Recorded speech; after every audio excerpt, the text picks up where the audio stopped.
Morning. আমার অমৃতা দি আমার mentor, তার সঙ্গে আমার একটা ক্ল্যারিটি কল ছিল 1-to-1। তো সেটাতে আমার বেশ কিছু বেনিফিট হয়েছে। মানে আমার হঠাৎ করে কিছু শারীরিক অসুস্থতা দেখা গিয়েছিল, এবং তার জন্য আমি একটু ইমোশনালি বা মেন্টালি একটুখানি ডাউন ফিল করছিলাম।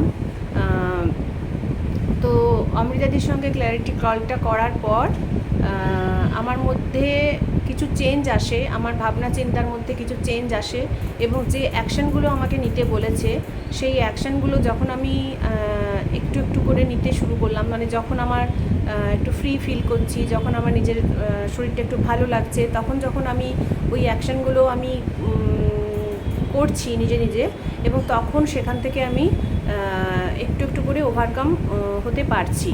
তো এটাই হচ্ছে ব্যাপার যে আমাদের যে অনেক রকম জীবনের মানে অনেকেরই জীবনে বিভিন্ন রকমের সমস্যা থাকে, সেই সমস্যাগুলো আমরা ওভারকাম করতে পারি, এবং সেই জন্য একজন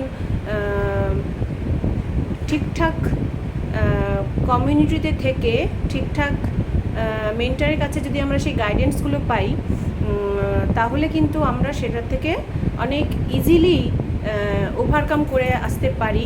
কেননা বিভিন্ন জনের কাছে বিভিন্ন কথা যখন আমরা বলি, তখন কি হয়, আমরা আমাদের রাস্তা ভুল পথে চালিত হয়ে যাওয়ার একটা চান্স থাকে। কিন্তু যদি আমরা আমাদের মেন্টারদের সঙ্গে এগুলো আলোচনা করি, তাহলে আমাদের যে রাস্তাটা ওনারা দেখিয়ে দেবেন, তো সেটা আমাদের ওভারকাম করতে অনেকটা সুবিধা হয়। আমাকে যে অ্যাকশানগুলো আমাকে নিতে বলেছে, তো সেগুলো যখন আমি নিচ্ছি, তখন তার থেকে আমি অনেক বেটার ফিল করছি, এবং সেই জন্য অনেক ধন্যবাদ দেব অমৃতাদিকে যে আমার সাথে থাকার জন্য।